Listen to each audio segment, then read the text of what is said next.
Pigeons 420. Mr. Grow It. And Rob from Cannabis Lifestyle TV. From the Stash Podcast. From the Stash Podcast, we are back. What's up, man? What's going on, gentlemen? Good to see you, boys. Happy Thursday. It's Thursday when we record this, by the way. Happy Thursday, happy Tuesday, happy Wednesday, whatever day we're dropping it. Happy day. Happy day of the week. Happy days, happy days. Another beautiful Thursday. Good seeing you guys. Know the sun is out. It's starting to get a little bit warmer. Feeling a little bit better. I don't know about with you. I know fucking you're good every day, Chris. Right? Yeah, I saw that it's like smirk. 60s. I think it hit the 70s today. It's like, wow. It's fantastic here, actually. Me and Pigeons are like, we're just getting back to life. Just freezing. Actually, yeah, no, it's been absolutely gorgeous now. That polar vortex thing that froze Texas is gone, and we are coming into the zeros. I woke up yesterday morning to -1 degree Canadian, so that's a blessing, man. It's kind of like a National Geographic episode of like watching the bears come out of the den, you know, because it's the same thing with families here in like my own town. You know, it's like the warmer things get, families start coming out, people start walking their dogs again. It's just like, oh my God, there's humans out there. Like people, hello. So yeah, it's great to see you guys. Absolutely, man. What are we talking about today? We're talking about training for gains, man. Plant training. That's been something people have been requesting. I've actually just been doing last night. I had some babies that I transplanted, and I had some that I was just training like a motherfucker. Straight up trying to get them gains, man. Trying to swell them up. Now, some people have different methods of going about it. Some people have their tried and true ways. Some people will do different ones depending on the cultivar. That's myself. I definitely change it up. Now, in particular, I feel like training is mandatory. Some people don't look at certain things like they're training. They think it's just top my plant. It's like that's training, bro. You're training. Or they're like, oh, I'm just doing a little bending. It's training, bro. It's training. Or even a slight defoliate. Yeah, that's training. That's training, bro. Choo choo. So how people go about training is really it varies, and it's all based on circumstantial things, of course. But I think it's a good discussion today because we live in different areas, we grow different cultivars, and let's get to it, boys. Love it. Training is a must. Chris, you do much training? Yeah, I do. I wouldn't say training's a must. I mean, you can grow the plant naturally, right? Don't touch it at all. It grows its typical Christmas tree style. I've done that in the past. Pigeons got the thumbs down on that one. So if you're a beginner, you're just starting out, you don't have to do training. It can seem overwhelming. You're not really sure what way to bend the plant down, where to top, things like that, how to super crop. You're afraid of damaging too much. You don't have to do any of that.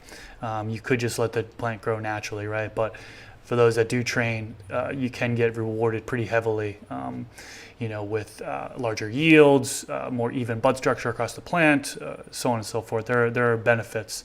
Reduce the height of the plant, right? So if you have height restrictions, that's another reason to train. So there's definitely so many reasons why it's beneficial to train.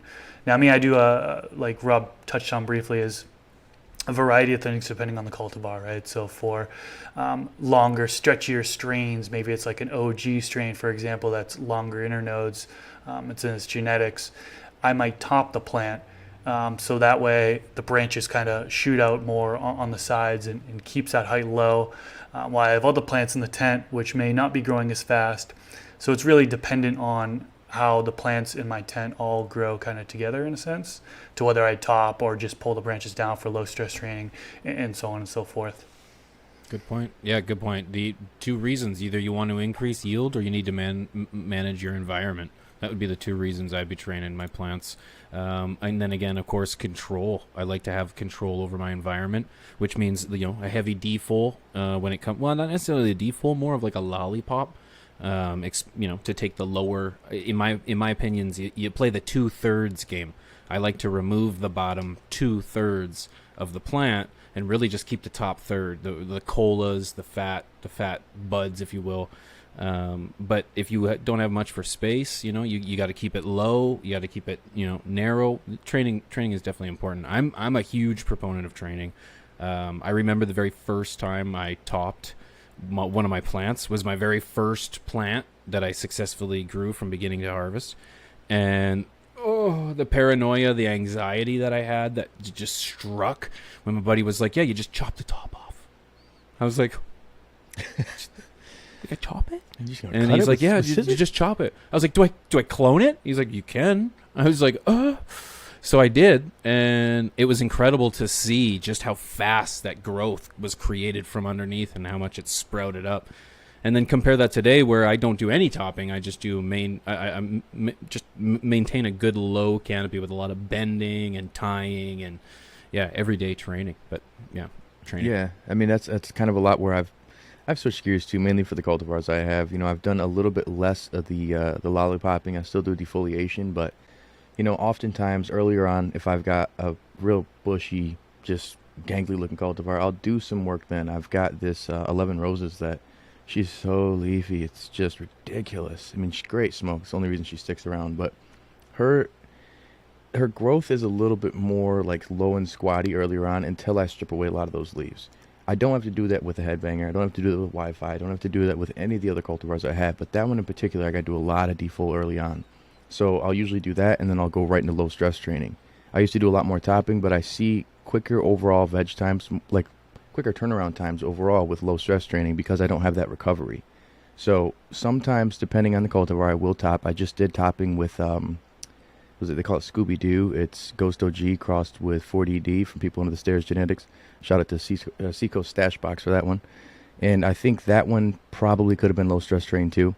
But I didn't know how it was going to grow. It was kind of tall and lanky. I was like, I didn't hit it quick enough with the low stress train, so I topped it. It's kind of a thing where you need to let the plant grow once or twice before you really know exactly what works for each cultivar. Because again, this one right here, the topping wasn't as advantageous as when I first got Wi-Fi. I did topping there. It blew up, but it took a lot longer for that veg time. So for me, I'm trying to smoke. So yeah, I want to get more per harvest, but I want to have more harvest per year. So switching gears to low stress training, now I'm able to get damn near as many tops in shorter amount of time. And it is a little bit more stressful even on your own mind, not on the plant, in your own mind. And I do think that low stress training is borderline high stress technique because the fact of how dramatic of the moving and bending, especially if you do any super cropping with it. I usually will super crop with the low stress train. So I'll pinch and I'll kind of bend, kind of pop the apical dominance, or not the apical dominance, that's in the top area. Apical meristem. Apical meristem, there you go, in the ballpark. And they were close. I was throwing words too, bro. I had big words. No, this is L number 3 before we even got started. I smoke, boys. That's why I got to have those quick harvests. So yeah, right. The low stress training and the super cropping where I do the bending and the pinching, I'm able to get that weaved around and get a nice canopy on each plant, usually a little quicker on. As we're with the headbanger, that one now I'm still, this is the maybe 10th time growing it, and I'm still figuring out exactly how she likes to grow because low stress training on her doesn't really help too much. The super cropping helps because she's more of a sativa, lankier grower. She gets tall really fast, but I think there's not enough tops for me. It doesn't produce exactly like I'd like. I'm willing to stretch that veg out a little bit more to stop that stretch that I'm getting from the plant. So learning how that cultivar grows and what works in your environment and in your techniques is huge because the super crop and low stress strain isn't just the general rule of thumb in my garden. It just depends on what I'm growing at the time and how they react 1 or 2 times growing. Because if I can increase that yield a little bit more without increasing my time, I'm oftentimes going to aim towards that.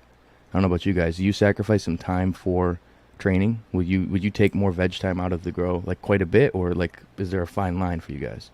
Yeah, I mean, if you're topping the plant, you're slowing down the growth a little bit, right? So doing that versus low stress training, so you are kind of sacrificing, like you said, a little bit more veg time, right, for that plant to recover and then start to grow. Absolutely, I'll do it, no problem, because recently I like to let the plant grow up to like its 5th node, for example, and then sometimes I'll top at the 5th node. And then those lower branches will start to grow out, and I'll just low stress train. And in some plants, I just do that. I do that one topping and then just low stress train for the rest of the time, and that's all I need to do. Other times, maybe I will top at the 4th node and let the branches grow out. I do like topping at the 5th node versus the 4th node, just because you got more branches that kind of come out, in my opinion. Now, sometimes if I have a real stretchy strain, once it reaches its 5th node, I'll top down to the 3rd node. And then those side branches will start to come out. And I've also done things where those branches I've topped at the second node, right? So you're going from, let's say it would be four main colas, let's call them, and then you're topping again. So now you're doing 8 main colas. I've let those branches grow up, top them again, 16 main colas. I've done as much as 32 main colas just from continuing to top the tops. I guess you want to call it that. But there's so many different ways to go about it. And like you said, it depends on the cultivar. Now, when it comes to autoflowers, I treat things a little bit differently. I've topped autoflowers in the past, just for experimental purposes. I feel like you can train autos. I feel like any stunt and growth in the vegetation stage with autos, I feel is going to impact yield no matter what. So if you're topping the plant, you're slowing down the growth for the recovery. Some could argue that it's beneficial because you're going to be getting more tops, right? But I personally prefer to low stress train instead, autos only. So bending that main branch down and letting the side branches allowed to shoot up. From there, I will do some super cropping to maintain an even canopy. That's a technique I use to maintain an even canopy. And then if we want to talk about defoliation and lollipopping as if those are training techniques, some would, I think, consider those pruning techniques. Which I would still consider training but we can wrap all that into this conversation. I think we here. should, absolutely. So, That's my I technique do right there. like defoliation for autoflowers, and then I do lollipopping for autoflowers as well. I honestly think any way you're manipulating that plant outside of its typical Christmas tree, and that includes if you're taking anything off of it, you're manipulating it. You're applying man's great hand to its growth, and I think you're training it. I think you're doing something, and maybe training's the wrong word. I think manipulating is a better word. Manipulating, yeah. But you're having an impact. But you know what I mean. I like manipulating them. The old how do you do? I'm a huge proponent of lollipopping, defol, because I feel as if if you're training for yield or whether you're minimizing for bugs. You need a good healthy canopy, and a healthy canopy includes good airflow underneath and within, and that includes lollipopping for me, and defol. I believe that the more hands-on you give your plant, the more beneficial it's going to be. That doesn't mean the bigger the plant's going to be. I mean, the more hands-on. I do believe in manipulating the stems between your fingers from the main stalk all the way up to the tops. I don't believe heavy harvests are solely relied upon on how many tops you have, because I've seen so many plants that have a lot of tops, but they're supported with just pixie sticks of stems, right? Yeah. And they're they don't make it out.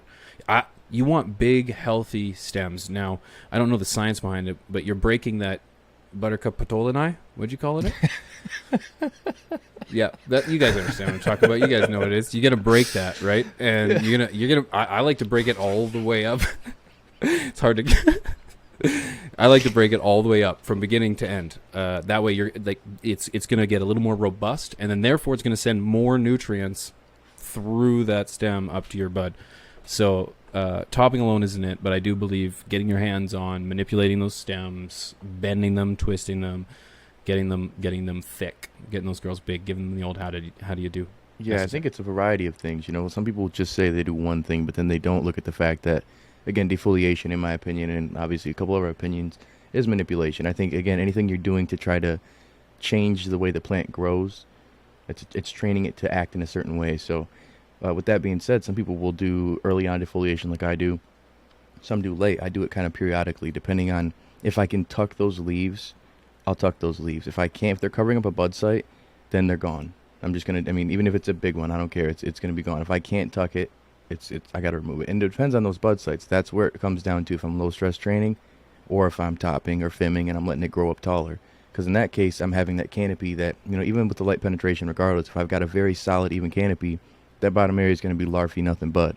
So I'd rather not have that. I'd focus on the top. So all these different kind of things for me, the bending, the super cropping, the defoliation, they simultaneously work together. I don't ever just do one on one plant. Even if I do different cultivars get treated different ways, they all still get multiple different kinds of training techniques. And I think defoliation in particular, the lollipopping argument versus regular defoliation, I don't think that one is better than the other. I think that depending circumstantial, if you're not low stress training it, then lollipop, remove almost all that, have your ladies naked on the bottom. But if you're going to be low stress training it, a lot of that bottom area that was covered up is going to go like this. So you'd had an area that was just a big bud, you bend it down and it's doom, doom, doom, doom, doom. So all these areas look almost like apples with just one little stem on the bottom that a bud comes off of. And I've literally increased yields, I mean, ballpark in my mind, probably like 2-3 ounces, because these are plants before that had one nice big top cola and then the bottoms were nothing. And then I've done topping where, again, you know, just like you said, B, sometimes those, if you don't do the super cropping or some of the work to get the hardier stalks on there, you're just going to have a variety of small buds that you can call tops or colas, but they're not colas compared to like 2 gigantic thick ones that probably yield more and way more and are easier to trim. So the cultivar depending is huge. I think that's where, if you don't know what you're going with, don't just listen to this video and be like, all right, I'm going to do this at this time. Try it out, see what works, do some research, because, you know, between all of us, we do like the same stuff. When we do it, how we do it, that varies. But then when you flip it into flower, you know, some people are very adamant on you don't touch it, you leave it alone, you don't do anything to the plant. I don't do my scrogging. When I do scrogging, screen of green, I won't do it in veg and then flip to flower. I've seen a lot of people who have one room that they've weaved through and it's beautiful canopy, and then they flip to flower. I move my plants into a tent and then I weave them through. So I'm doing some training and manipulation in flower. Now, do you guys do any sort of screen methods, anything like that? Yeah, I've done trellis net across the footprint before and weave my way in there. I usually like to use like 18 to 20 inches from the pot up, 18, 20 inches. Then that's the first layer of netting from there. Now, yeah, there's been plants where, you know, veg stage is when I'm adding it. There's been times where I add the net and immediately flip to flower that night.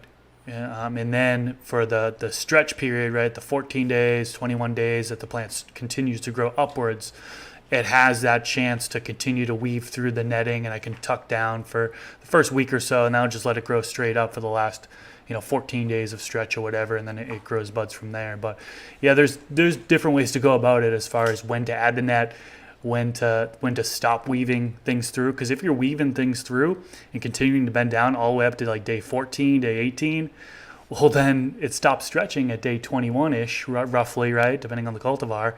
Well, then you're not going to have much upward growth, and everything's just going to kind of, I've done it before, hang out. Same where here. it's just all these buds just barely coming up over the actual net. And I don't know, I don't prefer that. But yeah, I do like to have my net in place before flipping to flower. Yes, and I've never done a screen of green myself. I do. I'm not sure if you guys have seen the tip pot.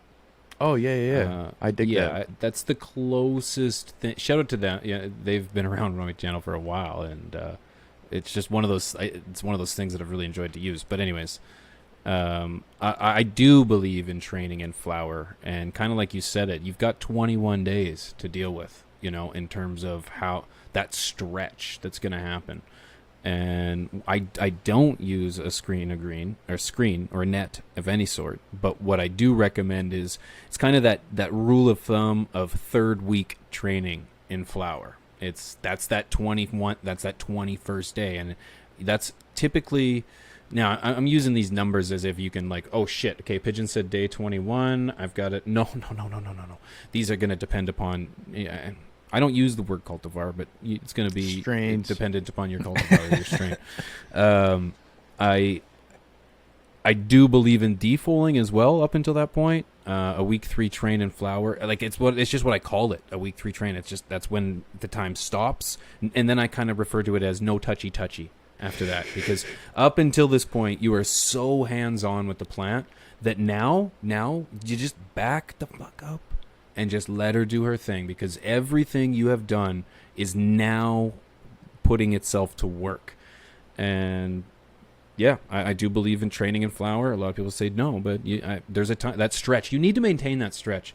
And I can't count how many harvests I've had where it's like I put in just the most beautiful bush.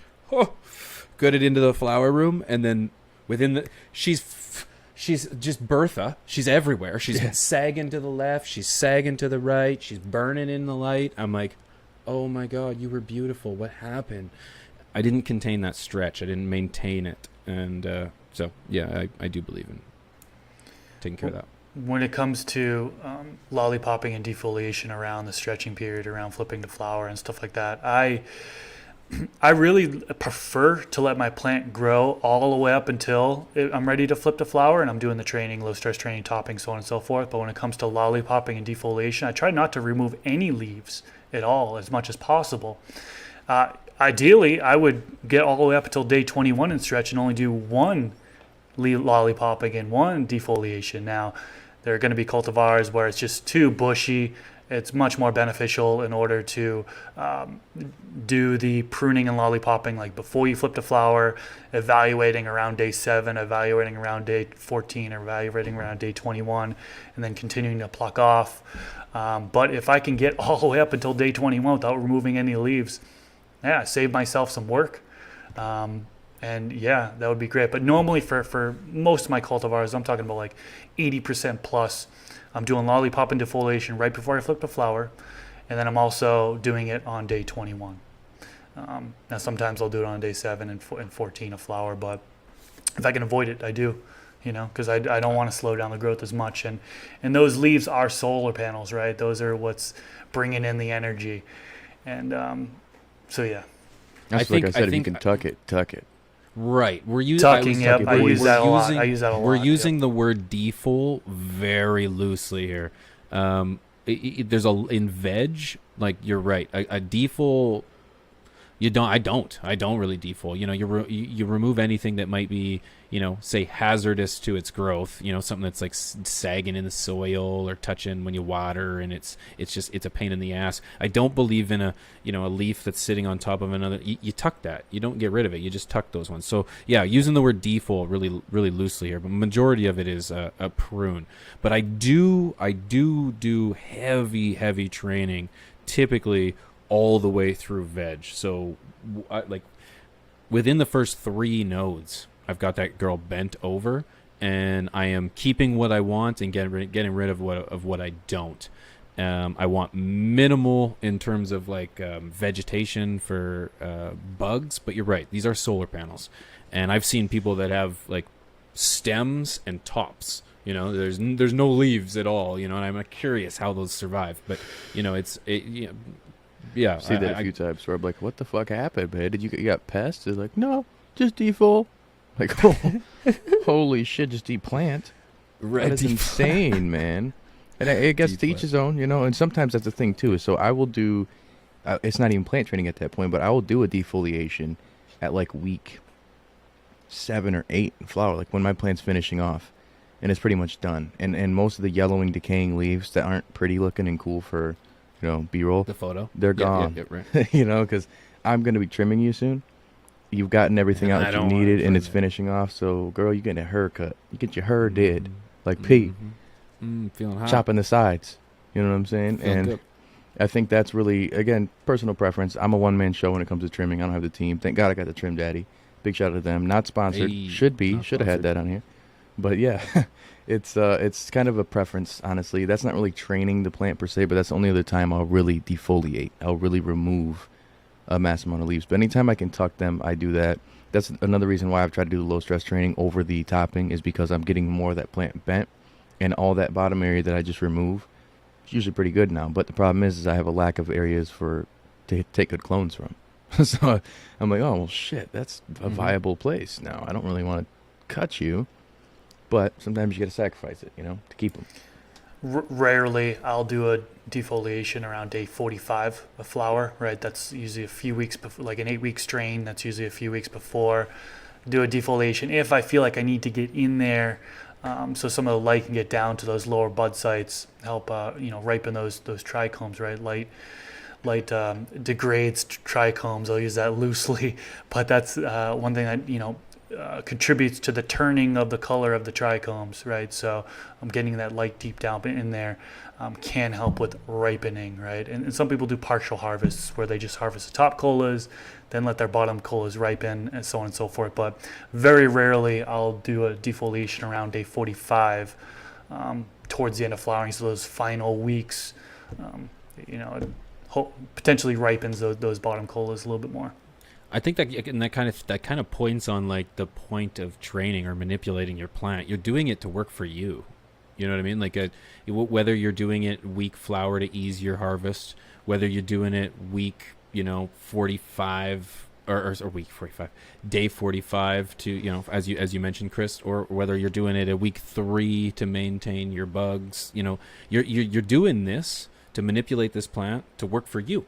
Whether it's to increase harvest, whether it's to keep your garden clean, whether it's to just ease of use, it's just the reality is that this plant is so incredibly resilient, and we over stress or we over analyze our impact on it, thinking, oh my god, we've killed it. How many times do you guys split a stem and you're like, oh my god, and you're like, this is the end of the world, but little did you know that it had zero impact on the growth of that plant visually. These things are incredibly resilient. You can pretty much throw everything but the kitchen sink at it, and it's gonna come back twice as strong as when it came in. And I think if you want to get the most out of your plants, do a little training.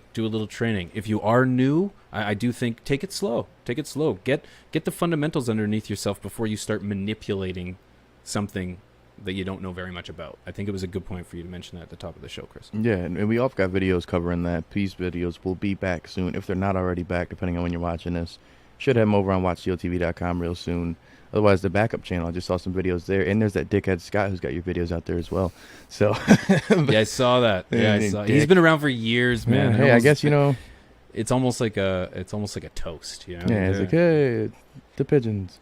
Yeah, man, I think that really summarized a lot of the training. If there's anybody else who's got any comments to drop on that, things that we missed or forgot maybe to smash that fucking like button. I don't know why we always got to remind y'all, but if you like these videos on YouTube, if you like listening to these, obviously follow here, watching, smash it, subscribe, and I think, boys. Yeah, and also if you're on Apple Podcasts, we're looking for ratings and reviews as well, right? So Apple Podcasts, I don't think there's that many on From the Stash. So if you guys are listening on there, please. That stuff helps out tremendously. A lot. Rating, review. I think on iTunes you can actually leave feedback. So that's going to help tremendously because we are on all the podcast platforms, just about all the podcast platforms as well. So yeah, that's super helpful. We want to hear from you. Let us know. What are your favorite training methods? Do you find it beneficial? Do you agree? Do you disagree with our techniques? We want to know, of course. And don't forget, you can always follow us on twitch.tv/FromTheStashPodcast, where we go live every Thursday. Absolutely. I think that summarizes it, boys. For Rob from CLtv, Pigeon 420, and your boy, Mr. Grower, a.k.a. Chris, is what I call him. Hey. We'll see y'all next week. Peace. Peace.